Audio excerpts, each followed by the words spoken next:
있어요. 기도는 우리의 열정을 담고 하나님께 아뢰는 것입니다. 기도는 끈기 있게 하나님 앞에 매달리는 것입니다. 기도는 절대 포기하지 아니하는 집념을 가지고 하나님 앞에 마음을 토하는 것입니다. 이 사실을 좀 더 우리에게 강하게 말씀하기 위해서 구하라, 찾으라, 두드리라고 하는 삼중 강조법을 사용하신 것입니다. 그러므로 기도는 이런 대단한 것이구나 하는 것을 우리가 마음에 일단 받아들여야 돼요. 입술만 가지고 몇 마디 하는 거 기도가 아니라는 것입니다. 물론 예배 드릴 때 그저 한두 마디 기도해도 하나님 앞에 하나님이 들으시는 기도가 될 수는 있습니다만은 진짜 기도의 핵심은 구하고 찾고 두드리는 열정과 끈기와 집념이 있어야 합니다. 한두 번 기도하다가 그만두어 버리는 것은 하나님이 기도라고 하지 않아요. 끝을 볼 때까지 매달리는 자세가 필요하다는 것입니다. 이런 의미에서 기도가 뭐냐? 기도는 우리가 개인적으로 현실적으로 부딪히는 여러 가지 절박한 문제들 있잖아요.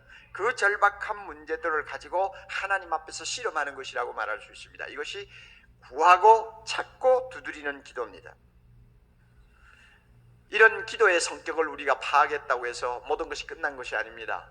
주님께서 하신 이 말씀을 가만히 묵상하면 참 우리가 묵상할 때마다 마음에 참 큰 은혜를 받을 수 있는 내용들이 많이 들어있어요. 우리 몇 가지만 좀 생각해 봅시다.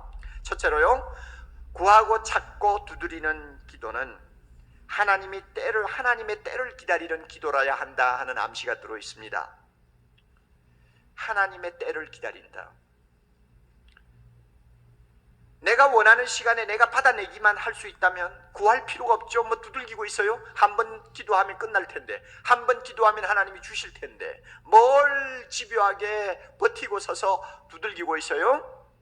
그런데 주님께서 구하고 안 되면 찾고 안 되면 끝까지 두들겨라 하는 이유는 하나님의 때가 따로 있을 수 있다는 것입니다. 하나님이 움직이셔야 비로소 내가 뭔가 응답을 받을 수 있는데 하나님이 움직이지 아니하고 계실 때가 있어요. 그럴 때는 우리는 구하고 찾고 두드리는 기도의 자세를 포기할 수가 없다는 것입니다. 그러나 하나님이 일어나서 드디어 행동하실 때는 놀라운 응답이 우리에게 임합니다. 그러므로 그때를 기다리는 기도 자세가 필요하다는 것을 말씀합니다. 하나님이 가만히 움직이지 않고 있을 동안 우리는 계속 하나님 앞에 매달립니다. 그러는 과정을 통해서 우리의 신앙이 점점 돈독해지고 우리의 인격이 하나님 보시기에 아름다운 그릇으로 빚어지고, 그렇게 해서 우리의 인품 전체가 하나님의 눈에 온전하게 기능할 수 있는 아름다운 자녀로 변해가는 것입니다. 이것을 하나님께서 기대하시면서 어떤 때는 오래 기다리고 계셔요. 그래서 우리가 철이 없는 자식이 아니라 철난 자식이 되기를 하나님이 원하고 계신다는 거 우리가 꼭 믿어야 됩니다. 이런 이유 때문에 구하고 찾고 두드리라고 하는 것입니다. 여러분이 이해하시겠어요? 두 번째로, 우리가 구하고 찾고 두드리는 기도의 대상이 하나님 아버지라는 사실을 우리가 마음에 꼭 기억해 두셔야 됩니다. 11절에 나오지 않습니까? 하늘에 계신 너희 아버지께서 구하는 자에게 좋은 것을 주시지 않겠느냐? 하늘에 계신 너희 아버지께서 아버지예요. 여러분, 우리는 하나님이 누구신가 대충 상식적으로도 알지 않습니까? 하나님이 누구세요? 모든 것을 다 가지신 분입니다. 그에게는 부족함이 하나도 없습니다. 하나님이 누구십니까? 그는 마음만 먹으면 무엇이든지 다 하실 수 있는 전능하신 분이십니다. 하나님은 누구십니까? 그는 우리를 불쌍히 여기시는 분입니다. 구더기와 같고 하루살이와 같은 우리지만은 그래도 자기 자식이라고 생각하시고 인격 대우해 주시면서 불쌍히 여기시는 자비로우신 하나님이십니다. 그뿐입니까? 말씀을 통해서 약속하신 그의 모든 약속은 하나도 빠짐없이 성실하게 지키시기를 원하시는 성실하신 하나님 아버지십니다. 그런 하나님이 우리의 아버지가 되시는 거예요. 모든 것을 가지신 분, 무엇이나 다 하실 수 있는 분, 우리를 불쌍히 여기시는 분, 한 번 약속하시면 반드시 지키시는 그 하나님이 우리 아버지 되세요. 그분에게 구하는 것입니다. 그분을 찾는 것입니다. 그분의 문을 두드리는 것입니다. 이것이 기도라는 것이요. 이게 얼마나 놀라운 일입니까? 여러분, 우리가 예수 믿고 우리에게 일어난 많은 기적들이 있습니다마는 그 가운데서 빼놓을 수 없는 기적은 뭡니까? 하나님을 아버지라고 마음 놓고 부를 수 있다는 것입니다. 이것은 성경에 보면 권세라고 했어요. 하나님이 주신 권세입니다. 하나님의 자녀의 권세입니다. 우리가 아무나 붙들고, 여러분 대통령이 있다고 해서 아무나 가서 그 사람을 보고 아버지 아버지 하는 할 수 있습니까? 할 수 없지요. 누군가가 그를 아버지라고 부를 수 있다면 아버지가 가지고 있는 영광과 권세를 자기가 같이 누리는 것 아닙니까? 하나님을 아무나 아버지라고 불러요? 아니요, 천만에요. 아무도 그렇게 부를 수 없어요. 예수님이 세상에 계실 때 하나님을 아버지라 부르다가 사람들에게 미움을 받아 십자가에 처형된 것을 여러분이 아세요? 하나님을 아무나 아버지라 부르는 거 아니에요. 그러나 우리가 예수 믿은 다음에 하나님이 우리에게 이 권세를 주셨어요. 언제든지 나를 아버지라 불러라. 얼마나 감사해요. 이 아버지를 향해서 구하고 찾고 두드리는 것이 기도입니다. 얼마나 큰 영광입니까? 그럼에도 불구하고 우리는 머리로서는 그걸 다 받아들여요. 그러나 실제로 하나님을 나의 아버지로 믿고 마음에 깊이 받아들이지를 못하는 사람들이 많아요. 다른 말씀으로 표현한다면 하나님을 나의 아버지로 100% 신뢰를 못하고 있는 분들이 많다, 그 말입니다. 이것이 문제예요. 뭘 보고 아느냐? 기도 안 하는 거 보면 알잖아요. 기도 안 하는 거 보면. 진짜 하나님을 그렇게 아버지로 신뢰한다면 기도 안 하고 되겠어요? 그런데 기도 안 한다고요. 기도해도 그저 형식적으로 몇 마디 하고 끝내요. 그거는 하나님을 그만큼 내가 믿지 않는다는 이야기예요. 그렇잖아요. 우리가 무릎을 꿇고 하나님을 향해 아버지 하고 부르짖을 때마다 감격스러운 사실들이 한두 가지가 아닙니다. 무엇보다도 우리를 감동시키는 거 하나 있어요. 우리가 아버지라고 부르는 그 하나님은 하늘에 계시지만은 성령을 통해서 우리와 함께 동행하시는 분이라는 것입니다. 험한 세상 살아갈 동안 그 하나님은 우리 곁에 함께 걸으세요. 내 손을 잡고 그 전능하신 하나님이, 모든 것을 가지신 하나님이, 자비로우신 하나님이, 한번 약속하시면 반드시 실천하시는 성실하신 하나님이 나와 함께 세상을 걸어가고 계신다고 말씀합니다. 나와 함께 세상을 걸어가시는 아버지 되세요. 얼마나 감격스러워요, 여러분. 그리고 하나님을 향하여 우리가 아버지하고 부를 때마다 또 가슴을 뭉클하게 하는 사실이 하나 있습니다. 그게 뭔지 아세요? 우리가 막 집요하게 하나님 주시옵소서, 하나님 주시옵소서, 불쌍히 여겨 주옵소서 하고 기도하면요, 하나님이 그 강청을 들으시고는 하나님이 마음을 바꾸신다는 것입니다. 마음을 바꾸시는 아버지, 마음을 바꾸세요. 이거 참 희한한 이야기예요. 여러분, 하나님은 어떤 분이라고, 어떤 아버지라고 생각하세요? 자, 우리는 흔히 육신적인 아버지를 생각하면 주로 두 개의 이미지가 마음에 떠오릅니다. 하나는 고집이 세고 한번 자기 주장 내세우면 막 누구 말도 안 듣고, 막 부인 말도 자식 말도 안 듣고 끝까지 관철하는 완고한 아버지의 이미지가 있어요.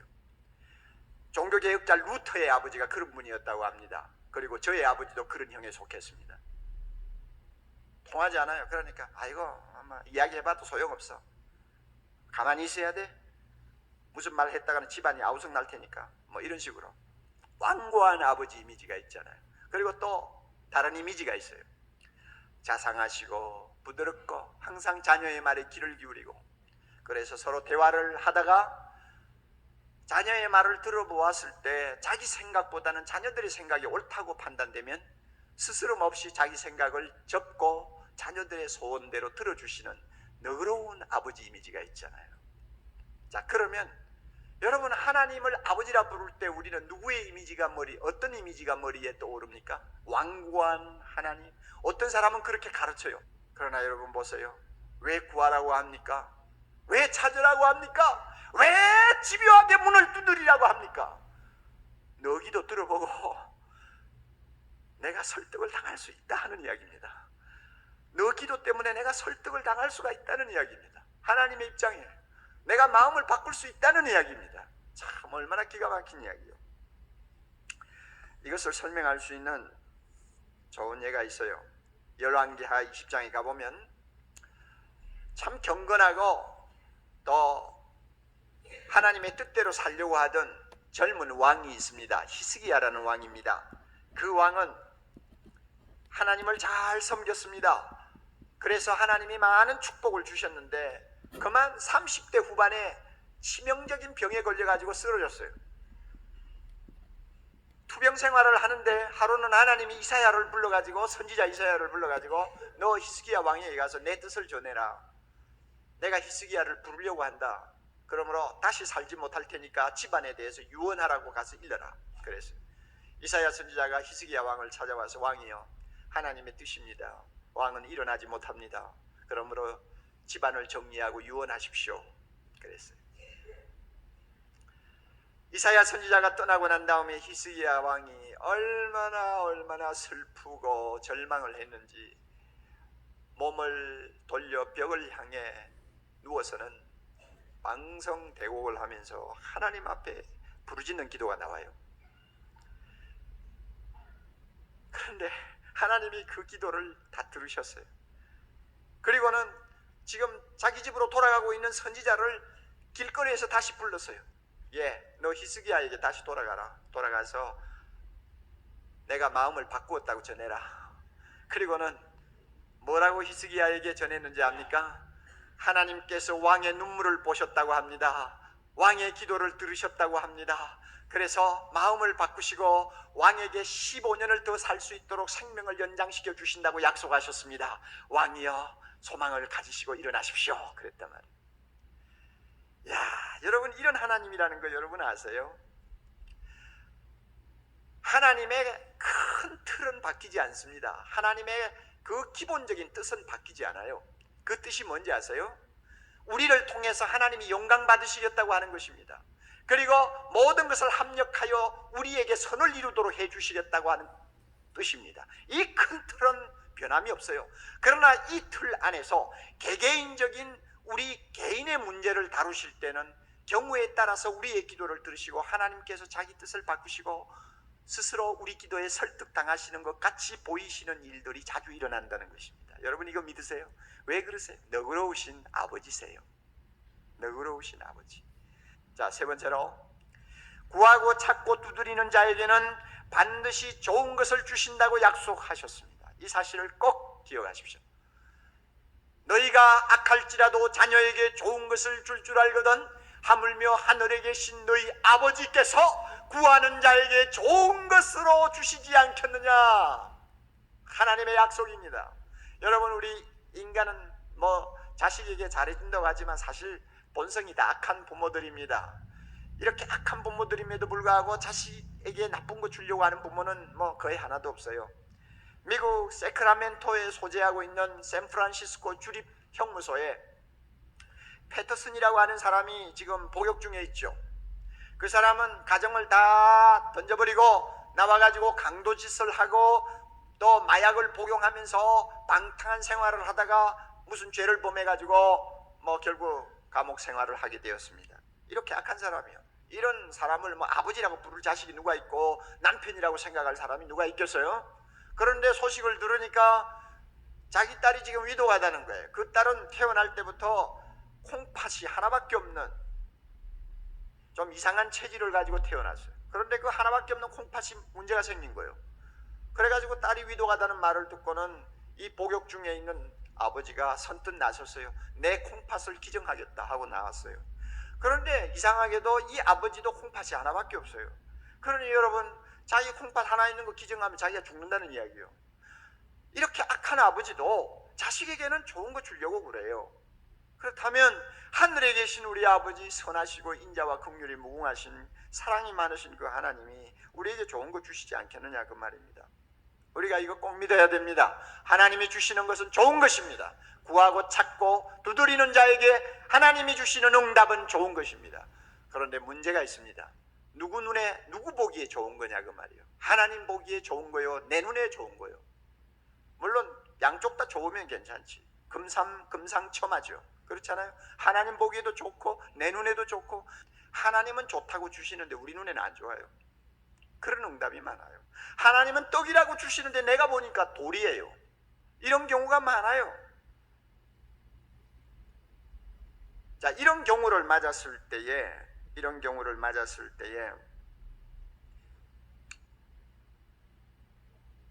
우리에게 중요한 것은 내 눈에 돌로 보여도 하나님이 주시는 것이니까 좋은 것임에 틀림이 없다고 하는 믿음입니다. 이 믿음 가지고 하나님 앞에 오히려 감사하면 하나님은 우리 눈을 열어서 진짜 하나님이 주시는 것이 돌이 아니고 떡이라고 하는 사실을 발견하게 해주십니다. 우리의 영안이 어둡기 때문에 하나님이 주시는 것을 돌로 보는 거예요. 그러나 우리의 영안이 열리면 하나님이 주시는 것이야말로 진짜 나를 위해서 주신 좋은 것이구나 하는 것을 발견하게 됩니다. 그리고 심지어 우리가 실수하고 잘못해가지고 위기에 빠져가지고 하나님 앞에 매달리고 있을 때도 하나님이 주시는 응답은요, 우리의 실수를 바꾸어서 선으로 바꾸어서 우리에게 은혜를 주실 때가 많이 있습니다. 그게 좋은 거예요. 여러분, 이 사실을 우리 모두가 꼭 믿어야 합니다. 여러분이 기도하셔서 어떤 응답을 받았든 간에 다시 한번 그 응답을 곰곰이 되새겨 보세요. 내 눈이 어두워서 돌로 보이지 않았는지, 그렇다면 주님이 내 눈을 열어서 하나님이 주신 응답이야말로 떡이라는 사실을 확실히 알고 믿고 찬양할 수 있게 해달라고 우리 기도해야 합니다. 끝으로 구하고 찾고 두드리는 기도는 남을 먼저 대접하는 것이라는 사실을 알아야 합니다. 12절요. 그러므로 무엇이든지 남에게 대접을 받고자 하는 대로 너희도 남을 대접하라. 소위 황금률이라고 합니다. 여러분, 이 말씀이 왜 구하고 찾고 두드리는 기도 다음에 나오는지 아세요? 내가 비판하고 싶은 사람이 있다고 합시다. 우리 눈에 있는 들보는 안 보이고 남의 눈에 티를 가지고 막 비판하고 싶고 괴롭게 해주고 싶은 사람이 있다고 합시다. 이럴 때 여러분, 그 사람을 진짜 대접하는 길이 뭡니까? 내가 하나님 앞에 엎드리는 것입니다. 주여, 나의 눈에 있는 들보를 뽑게 해주시옵소서 하고 하나님 앞에 진지하게 기도하면 하나님이 내 눈에 들보를 뽑으시고 형제 눈에 티를 보던 나의 잘못된 생각을 바꾸어 주세요. 내가 변하는 거예요. 기도하다가 내가 바뀌는 거예요. 내가 바뀌면 나는 다른 형제를 대접하는 사람이 됩니다. 여러분 아세요? 나를 비판하는 사람이 있다고 합시다. 나를 못 살게 구는 사람이 있다고 합시다. 그 사람을 대접하는 길이 뭡니까? 내가 하나님 앞에 엎드려 기도하는 것입니다. 그를 위하여 구하고 찾고 문을 두드리면서 기도하면 하나님이 그 사람을 변화시켜 주세요. 마음의 문고리는 안에 있어요. 내가 그 사람의 마음을 열 수가 없어요. 그러나 하나님이 그 사람의 마음을 변화시키면 그 사람이 스스로 문을 열고 나옵니다. 그 사람에게 변화가 일어납니다. 나를 욕하고 비판하던 사람이 변화를 받습니다. 뭐 때문에? 내가 하나님 앞에 그를 위하여 구하고 찾고 두드리기 때문에 그런 변화가 일어나는 것입니다. 이렇게 볼 때 기도한다는 것은 다른 형제를 대접하는 것입니다. 믿습니까 여러분? 오늘 주신 말씀을 마음에 잘 담으시기 바랍니다. 우리는 구하고 찾고 두드리지 아니하면 안 되는 상황에 지금 놓여 있습니다. 얼마나 우리를 당황하게 만드는 사건들이 연일연냐 우리 앞에 모습을 드러내고 있습니까? 환경이 오염되어 우리에게 어떤 병이 발병할지를 도무지 모르는 불안을 안고 우리는 살고 있습니다. 갑자기 우리 몸에 이상이 생길 수가 있습니다. 이런 어려운 상황을 우리가 맞아서 하루하루 살고 있으면서 내 곁에 동행하시는 좋으신 하나님 앞에 구하고 찾고 두드리는 기도를 왜 하지 않겠습니까? 내 자녀를 아무리 사랑해도 탈선합니다. 우리가 어떻게 하겠어요? 어떻게 하겠어요? 인터넷에 앉아가지고 감독할 수 없는 시간에 제 마음대로 인터넷 속에 빨려들어가 못된 것들을 다 접촉하는 내 자녀를 누가 지키고 보호하겠습니까? 여러분, 이런 자녀를 앞에 놓고 전능하신 하나님, 무엇이나 하실 수 있는 하나님, 좋은 것을 주시는 하나님 앞에 어떻게 부모가 구하고 찾고 두드리지 않겠느냐 그 말입니다. 생활고를 놓고 우리는 주님 앞에 나가야 합니다. 아빠의 직장을 놓고 주님 앞에 나가야 합니다. 어떤 문제든지 간에 나에게 절박한 문제라고 인식되는 것은 서슴지 말고 들고 하나님 아버지 앞에 나가서 구하고 찾고 두드리면 하나님은 반드시 좋은 것 주신다고 약속하셨습니다. 할렐루야. 경우에 따라서는 하나님의 뜻이 어떠했든 간에 우리의 구하는 말을 들으시고 자기 마음을 바꾸시고 우리에게 응답하신다고 약속하셨습니다. 이 좋은 하나님이 우리 아버지 되세요. 왜 기도하지 않습니까? 우리 모두가 기도함으로써 승리하는 삶, 기도함으로써 기적을 창출하는 삶, 기도함으로써 하나님의 놀라운 영광을 세상에 보여줄 수 있는 승리자의 삶을 살 수 있도록 우리 모두가 노력할 수 있기를 바랍니다.